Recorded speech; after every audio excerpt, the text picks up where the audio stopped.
Good morning दोस्तों। ETS के नए सेशन में आपका स्वागत है। और हमारा चल रहा था उत्तराखंड का सामान्य अध्ययन।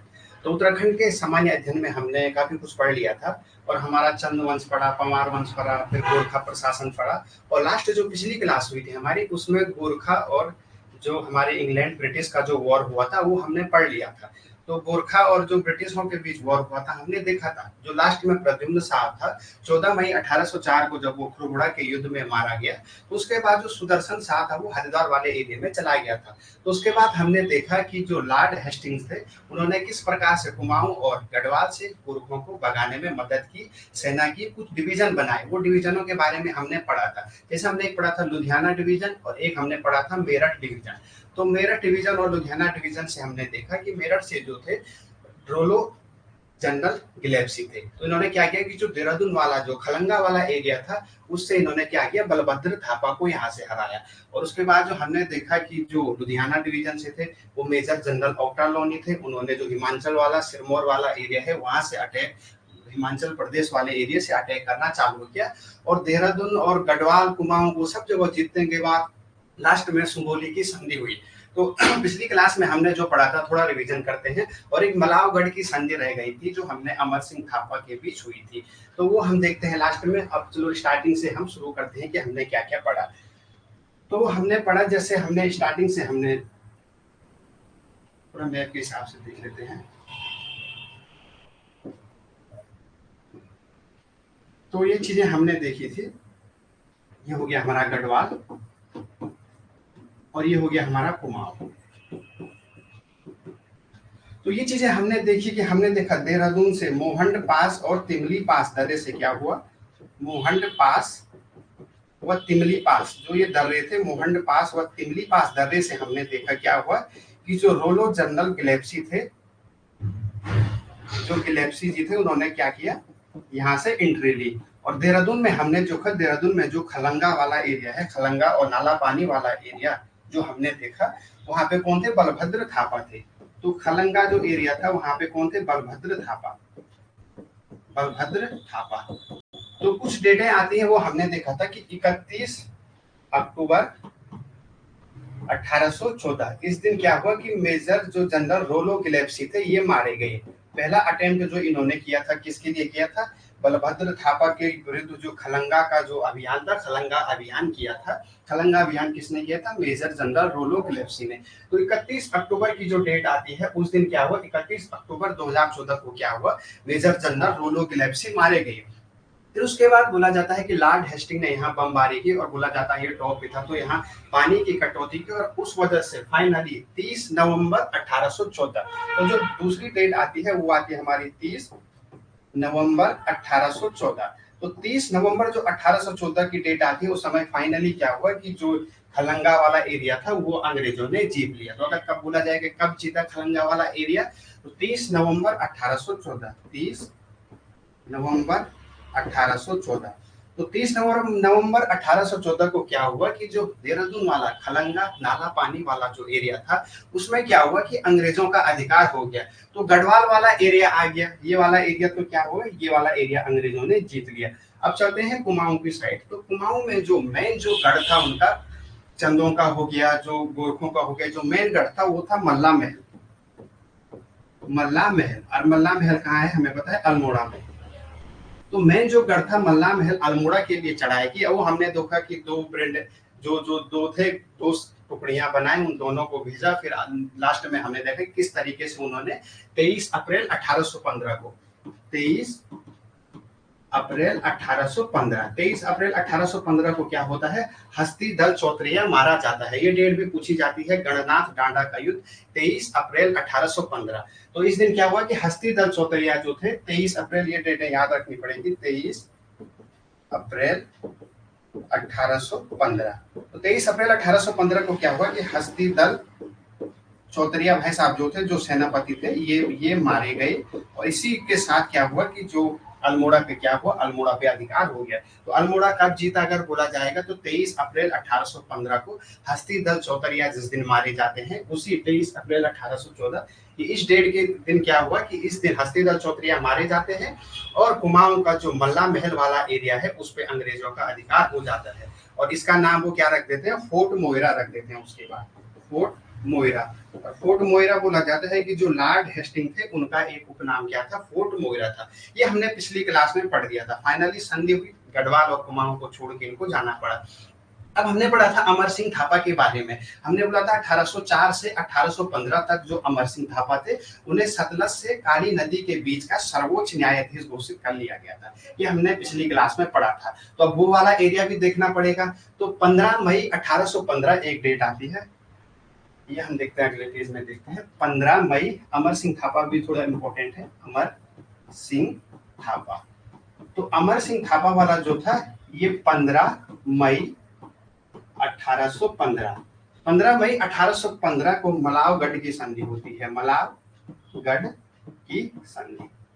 तो मलावगढ़ की जो संधि होती है, मलावगढ़ की संधि के तहत क्या होता है कि जो सतलज से काली नदी के बीच का जो सारा एरिया था वो अंग्रेज किससे ले लेते हैं, अमर सिंह थापा से ले लेते हैं। और इसी बीच जो हुआ ये इसमें कौन था, ऑक्टरलोनी। जो हमने क्या पढ़ा था, हमने जो लुधियाना वाला जो एरिया पढ़ा था, लुधियाना डिवीजन जो हमने पढ़ी थी, उस डिवीजन का जो कर रहे थे नेतृत्व वो कौन करते, major general Ochterlony. Major general Ochterlony इसकी क्या कर रहे थे, वो इसके सेनापति में इसका नेतृत्व कौन कर रहे थे, मेजर जनरल ऑक्टरलोनी। लुधियाना वाला जो सतलज वाला सीमांचल प्रदेश वाला एरिया है, वहां से देहरादून से आक्रमण रोलो गिलेप्सी ने किया था और उधर से आक्रमण दोनों जगहों से घेरा था उन्होंने। अगर हम देखें तो यहाँ से जो हिमाचल प्रदेश वाला एरिया है यहाँ से भी अटैक किया था। यहाँ से किसने किया था, ऑक्टरलोनी भाई साहब ने, ऑक्टरलोनी ने यहाँ से आक्रमण किया था और यहाँ से हमारे किसने किया था, रोलो गिलेप्सी ने किया था।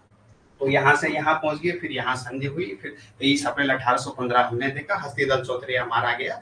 और उसके बाद हमने देखा अमर सिंह थापा 15 मई 1815 को क्या हुआ, अमर सिंह थापा जो थे वो मारे गए। और इसी के साथ पूरे गढ़वाल और कुमाऊं पर क्या हुआ, ब्रिटिशों का अधिकार हो गया। ये सारी चीजें हमने पढ़ी। फिर इसके बाद एक संधि आती है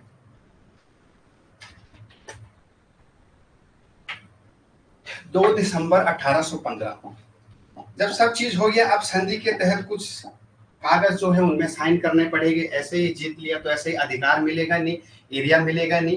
तो कुछ क्या करना, कुछ कागजातों की कार्रवाई करनी पड़ेगी। कुछ एफिडेविट स्टाम्प वगैरह वगैरह जो आज के टाइम पे होते हैं वही चीज करना पड़ेगा सबूत के लिए, क्योंकि अगर ये एरिया देना है तो इसी के परपक्ष में क्या होती है, सुगोली या संगोली की संधि होती है। सुगोली या संगोली की संधि, सुगोली की संधि। तो इस संधि के तहत क्या होता है कि इस संधि के तहत 2 दिसंबर 1815 को ये संधि जो मानी जाती है, ये संधि होती है जब अंग्रेज कुमाऊं और गढ़वाल दोनों पर अधिकार कर लेते हैं। तो उसके बाद क्या होती है, संधि होती है। और ये संधि किसके बीच होती है, ये जो 2 गोरखा सैनिक और गढ़वाल के वो थे उनके बीच ये संधि होती है। गोरखों से गजराज मिश्र थे, गजराज मिश्र, और अंग्रेजों से थे कर्नल ब्रेडेंसा। तो कर्नल ब्रेडेंसा जो थे वो इंग्लैंड की तरफ से थे, ब्रिटिशों की तरफ से, और ये थे गोरखों की साइड से। तो 2 दिसंबर 1815 को क्या होता है, सुगोली की संधि होती है। इसी संधि के तहत क्या होगा कि जो सत्ता हस्तांतरण होगी, मतलब जो गोरखे थे वो इसको छोड़ के जाएंगे और हमारे जो गढ़वाल कुमाऊं संपूर्ण उत्तराखंड पे किसका शासन होगा, वो होगा इंग्लैंड और ब्रिटिश का। तो ये संधि हुई। तो अब ये संधि इन्होंने क्या किया कि इस बीच मानी नहीं। बोला जाता है कि 2 दिसंबर 1815 को जब संधि हुई तो गोरखों ने इस संधि को माना नहीं, उन्होंने नकार दिया। तो फाइनली जब दबाव आया वो तो 4 मार्च 1816, 4 मार्च 1816। तो फाइनली 4 मार्च 1816 को क्या होता है कि संधि स्वीकार होती है। संधि स्वीकार कौन करते हैं, जब इनको लड़ाई का प्रेशर रहता है। तो पहले 2 दिसंबर 1815 को जैसे ही संधि होती है तो ये मना कर देते हैं। उस समय जो भी एरिया था, जो भी इन्होंने शर्त रखी होगी, तो उस समय ये तो हाँ बोल देते हैं। कौन, गोरखा। फिर उसके बाद कुछ टाइम बाद क्या होता है कि ये मना कर देते हैं। तो फाइनली जब प्रेशर होता है, जब लड़ाई का दबाव पड़ता है गोरखा सरकार पे, क्योंकि ब्रिटिश सरकार के पास तो टेक्नोलॉजी ज्यादा थी, आधुनिक हथियार थे, ज्यादा देर तक गोरखे इनके साथ टिक नहीं पाए। तो उसी बीच क्या हुआ कि फिर उन्होंने फाइनली 4 मार्च 1816 को क्या हुआ कि सुगोली की संधि स्वीकार की। 2 दिसंबर को हुई थी और 4 मार्च 1816 को स्वीकार की। गजराज मिश्र और कन्नड़ ब्रिटेंसा के बीच ये संधि हुई और इस संधि में कुछ नियम बनाए गए। तो इस संधि के नियमों को अगर हम देखें तो इस संधि में कुछ नियम थे, सुगोली की संधि के नियम, थोड़ा इन पे चर्चा कर लेते हैं। सुगोली की संधि, सुगोली की संधि फाइनली 4 मार्च 1816 को क्या हुआ, ये संधि स्वीकार की। किसने की? गोरखों ने ये संधि फाइनली 4 मार्च 1816 को स्वीकार की। तो इसमें क्या बोला कि इसमें जो संधि हुई इसके तहत गढ़वाल कुमाऊं को सारा छोड़ के किसको जाना था? गोरखों को सारा एरिया छोड़ना था। तो ये इस संधि के कुछ नियम थे। और ब्रिटिश इसमें क्या बोला कि पहला तो पॉइंट है कि गोरखों को पूरा उत्तराखंड, एक साल ले लेते हैं, उत्तराखंड को छोड़ना होगा, उत्तराखंड को छोड़ना होगा। और दूसरा पॉइंट हम इसका माने तो इसमें क्या हुआ कि जो नेपाल जो सरकार होगी, नेपाल सरकार जो होगी वहां क्या होगा, नेपाल सरकार या नेपाल दरबार में एक कौन रहेगा? ब्रिटिश का जो कर्मचारी है वो रहेगा। ब्रिटिश अधिकारी या ब्रिटिश राजदूत हम कुछ भी माने, वो क्या रहेगा? नेपाल सरकार में रहेगा। ये हुआ। और तीसरा जो सबसे इंपॉर्टेंट पॉइंट है, क्या हुआ कि जो गोरखा सैनिकों की होगी, गोरखा सैनिकों की भर्ती होगी। गोरखा सैनिकों को ब्रिटिश जो फौज थी, ब्रिटिश फौज में रखा जाएगा, ब्रिटिश फौज में रखा जाएगा, ब्रिटिश फौज में रखा जाएगा। तो फाइनली जो सुगोली या संगोली की संधि जो हम बोलते हैं, ये 4 मार्च 1816 को जो ब्रिटिशों और गोरखों के बीच हुई थी, इन्होंने फाइनली स्वीकार कर दिया। 4 मार्च 1816 को किया, 2 दिसंबर 1816 को भी हो गया था, पर उस बीच इन्होंने स्वीकार नहीं किया। फिर इसके बाद इसके कुछ नियम थे कि गोरखों को उत्तराखंड और पूरा कुमाऊं गढ़वाल सारा छोड़ना पड़ेगा। उसके बाद नेपाल सरकार जो ब्रिटिश अधिकारी, एक ब्रिटिश अधिकारी रहेगा जो इसका नेतृत्व करेगा। और तीसरा जो पॉइंट था, गोरखा सैनिकों को ब्रिटिश जो फौज थी उसमें भर्ती किया जाएगा। तो फाइनली हमने धीरे धीरे उत्तराखंड का काफी हिस्ट्री हमने कवर कर लिया। चंद, फिर कार्तिकेय पूर्व वंश पढ़ा, फिर कत्यूरी, फिर चंद वंश पढ़ा, फिर गढ़वाल का पवार वंश पढ़ा, फिर उसके बाद गोरखा प्रशासन हमने कुमाऊं में पढ़ा, फिर गोरखा प्रशासन हमने गढ़वाल में पढ़ा। फिर उसके बाद हमने क्या किया कि गोरखा और ब्रिटिश वॉर पढ़ी। तो आज जो हमने मलावगढ़ की संधि पढ़ी थी 15 मई 1815 जो अमर सिंह थापा के बीच हुई थी, वो आज की क्लास वहां से शुरू हुई थी। और ये सुगोली की संधि के जो नियम थे वो हमने पढ़े आज की क्लास में। सुगोली की संधि होगी और सुगोली की संधि के ये नियम थे, ये हमने पढ़ा। अब हम चलते हैं थोड़ा गोरखा प्रशासन हम देख लेते हैं, गोरखा न्याय व्यवस्था हम थोड़ा देख लेते हैं। फिर गोरखा न्याय व्यवस्था के बारे में पूछा जाता है, गोरखा न्याय व्यवस्था। तो गोरखा न्याय व्यवस्था में जो थे वो इनके जो नियम थे बड़े सख्त नियम थे। ये हमने हरसेवक दास के बारे में भी पढ़ा था कि कड़ाई द्वीप से उनको क्या हुआ था, गुजरना पड़ा था। जब उनपे रणजोर सिंह थापा के समय पे जब हमने देखा कि ये चीज हुई थी, तो इनके जो न्याय प्रणाली में आते हैं, न्याय प्रणाली के जो नियम बनाते हैं उनमें एक बलि शब्द नाम आता है। ये हम आगे शब्दावली में देखें। तो न्याय के जो नियम बनाते हैं उन्हें बलि नाम से इनका जो शब्द दिया गया, बलि शब्द दिया गया। अब गोरखा न्याय प्रणाली में हम देखें तो इसमें जो कसम दिलाई जाती है, महाभारत और हरिवंश की कसम दिलाई जाती है। महाभारत व हरिवंश की क्या दिलाई जाती है? कसम दिलाई जाती है, हरिवंश की कसम। तो आज के टाइम पे हम देखें न्यायालय में, जैसे मैं गीता को साक्षी मान के ये कसम लेता हूँ, मैं सच बोलूंगा, सच के सिवा कुछ नहीं बोलूंगा। तो आजकल ये कहाँ बोली जाती है? आजकल जो हमारे सुप्रीम कोर्ट, हाई कोर्ट जहां भी हो, तो वहां गीता पे कसम दिलाई जाती है। पर इस टाइम पे क्या था, ये महाभारत और जो हरिवंश था उस पे कसम दे के, उस पे हाथ रख के उसमें कसम खाते थे। किसमें? हरिवंश और महाभारत। अगर पूछा जाए, क्या पता कभी बन जाए क्वेश्चन कि जो गोरखा काल में जो न्याय व्यवस्था थी उसमें किसमें कसम खाते थे, तो महाभारत और हरिवंश की कसम खाते थे।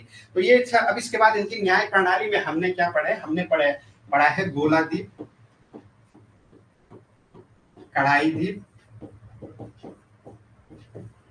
तो ये चीजें हमने देखा है। और तीसरा था तराजू द्वीप, तराजू द्वीप। ये क्या थे, इंपोर्टेंट थे इनकी न्याय व्यवस्था में, ये चीजें कुछ इंपोर्टेंट थी। तो गोलाद्वीप में हम क्या देखें कि इसमें क्या होता था कि एक गर्म लोहे की छड़, इसमें होता था गर्म लोहे की एक छड़ होती थी। गर्म लोहे की छड़ को नियत दूरी तक जाना होता था, नियत दूरी तय करनी होती थी। तो अब सिस्टम क्या था कि एक गर्म लोहे की छड़ की बोला गया कि भाई 15 मीटर चलना है, तो हाथ में से गर्म लोहे की छड़ पकड़ी और 15 मीटर ऐसे चलना है।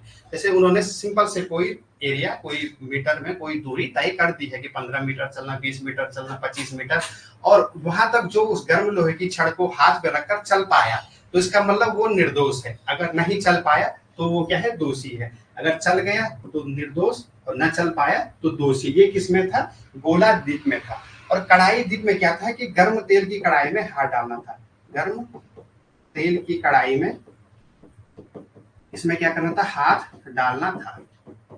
और अगर हाथ जला तो भाई साहब आप गुनहगार हैं। जैसे हरसेवक दास के हाथ जले थे, उन्हें गुनहगार माना गया था, फिर उनसे खेती पर टैक्स लगाया गया था, फिर उन्हें खेती बंद कर दी गई थी। रणजोत सिंह थापा के टाइम पे ये हुआ था। उसके बाद हस्तीदत्त चौतरिया भाई साहब आए थे, उन्होंने क्या किया था कि जो हरसेवक दास थे, महंत थे, उनको उनके जो इन पे कढ़ाई द्वीप था उनसे बरी किया था, फिर तकावे ऋण दिया था। फिर उसके बाद उन्होंने देहरादून में फिर से खेती की थी। तो मैंने सारी चीज बताई है कि किसके समय क्या हुआ। अगर बोले जाएगा किसके समय देहरादून की खेती पर संकट आया तो रणजोत सिंह थापा, किसके समय देहरादून की खेती पुनः हरी भरी हो गई तो हस्तीदत्त चौतरिया, ये सारा बताया गया है। कढ़ाई द्वीप से किसको गुजरना पड़ा था तो हरसेवक दास को गुजरना पड़ा था। किसके समय, रणजोत सिंह थापा के समय। किसने आरोपों से मुक्त किया तो हस्तीदत्त चौतरिया ने किया। ये सारी चीजें पिछली क्लासों में सारा कुछ हो गया है, ये हमने देखा। तो अब ये कढ़ाई द्वीप हमने देख लिया। गर्म तेल की कढ़ाई में क्या, गर्म तेल की कढ़ाई में हाथ डालना होता था, जल गया। अब इसमें क्या था, तराजू में क्या था, इसमें वजन तोला जाता था, वजन तोला जाता था। और पत्थरों से जैसे वजन तोल दिया, फिर दूसरे दिन दोबारा क्या हुआ था, दूसरे दिन फिर से क्या होता था, वजन तोला जाता है। तो जिसका वजन ज्यादा निकल गया तो वो निर्दोष, जिसका कम निकल गया तो वो दोषी। अब इसमें ये सारे जो न्याय थे वो भगवान भरोसे थे। अब आज के टाइम पे अगर हमें बोला जाए कि वजन बढ़ेगा तो निर्दोष है, आदमी 1 दर्जन केले खा देगा और कुछ पानी पी देगा, 1 लीटर पानी पी देगा, तो वजन तो ऑलरेडी बढ़ जाएगा। पर हो सकता है कि इस समय क्या होता होगा कि जैसे अपराधी सिद्ध हो गया तो ये कारागार में रख देते होंगे, मतलब निगरानी में, सैनिकों की निगरानी में जेल में रखते होंगे। फिर सेम, मेरे को लग रहा है सेम खाना दोनों को देते होंगे। अब जिसने अपराध किया है तो वो तो टेंशन के मारे उसका वजन तो कम होगा ही, यही इनकी प्रणाली होगी, इसी हिसाब से होगा।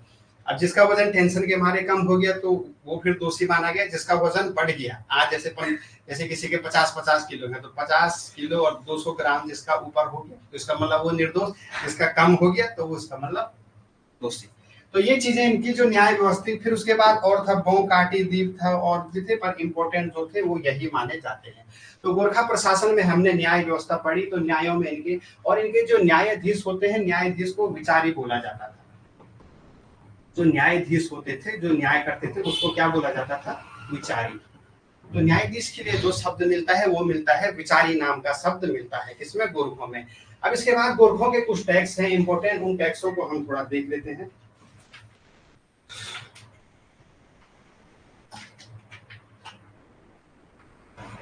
तो पहले गोरखा थोड़ा सामाजिक व्यवस्था हम देखेंगे, टैक्स तो कल की क्लास में देख लेंगे, वो ज्यादा है। तो गोरखा सामाजिक व्यवस्था।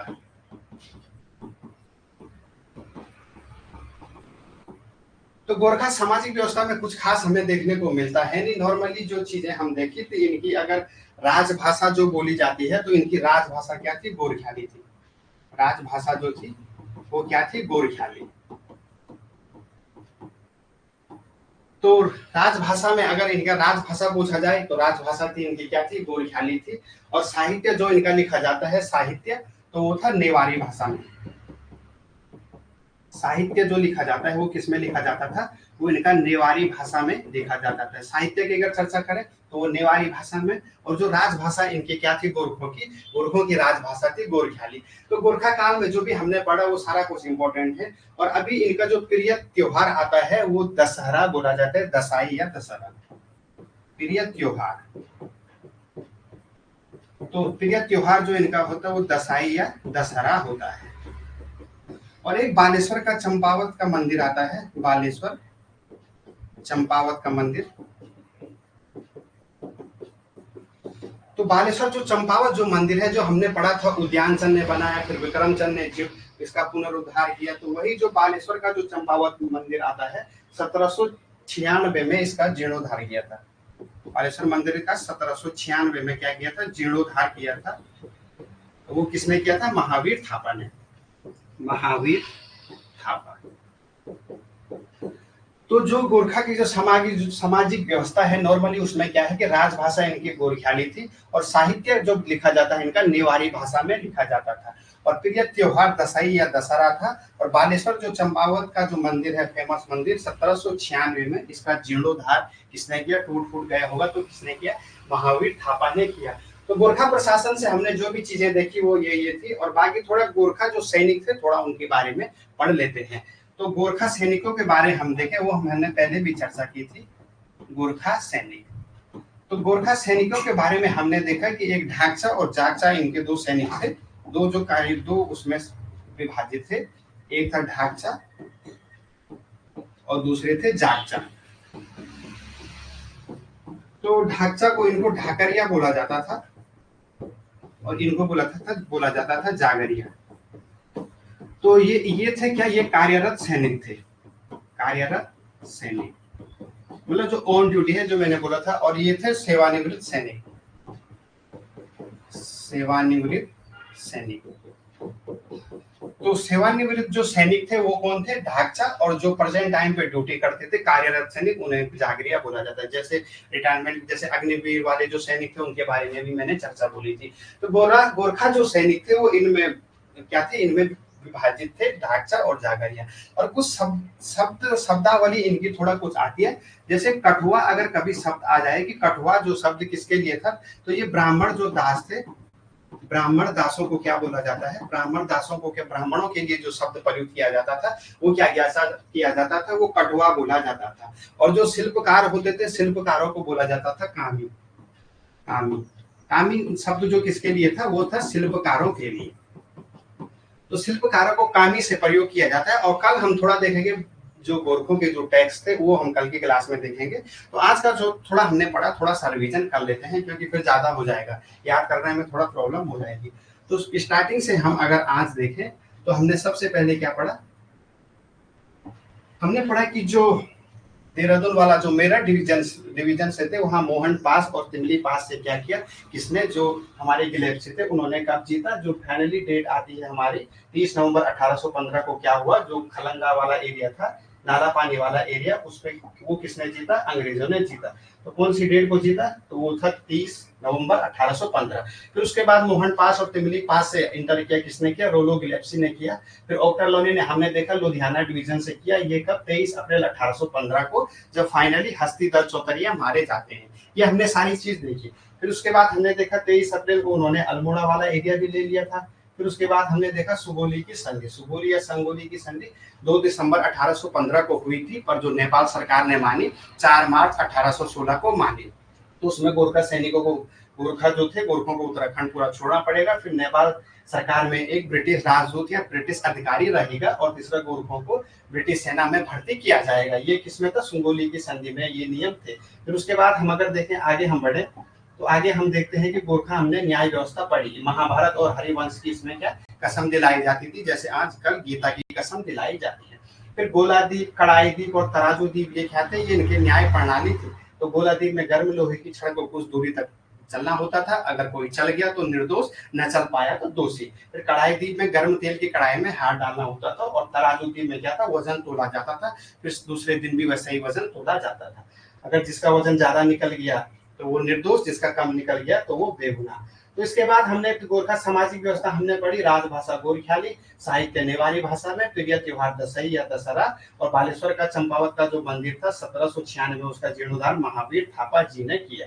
फिर उसके बाद हमने आज की क्लास में क्या देखा, गोरखा हमने सैनिकों के बारे में पढ़ा, ढांचा और जागरिया ये हमने पहले भी पढ़ा है। तो कल हम जो देखेंगे गोरखों की टैक्स प्रणाली को देखेंगे, और उसके बाद जो हमारा होगा फिर हम देखेंगे तो थोड़ा टिहरी रियासत जो हमारी छूटी है उसको हमें पढ़ना पड़ेगा, क्योंकि टिहरी रियासत पढ़ेंगे। फिर उसके बाद 1790 से 1815 तक कुमाऊं में थे गोरखा, और 1804 से 1815 तक गढ़वाल में थे। फिर इसके बाद गोरखों जैसे अंग्रेजों ने हमने देख लिया, फाइनली 4 मार्च 1816 को सुगोली की संधि से पूरे गढ़वाल पर किसका अधिकार हो गया, गढ़वाल कुमाऊं पर हो गया किसका, अंग्रेजों का अधिकार। फिर उसके बाद जो टिहरी रियासत सुदर्शन शाह थे उन्होंने क्या किया था, अंग्रेजों की मदद की थी, और अंग्रेजों ने उन्हें स्वतंत्र, अंग्रेज ऐसा नहीं करते थे, उनका ऐसा था कि सारी चीज नहीं हड़पनी थी उनको, जहां राजा है उन्होंने रख दिया, उनको टैक्स से पैसों से मतलब था, तो वो चीज उन्होंने किया।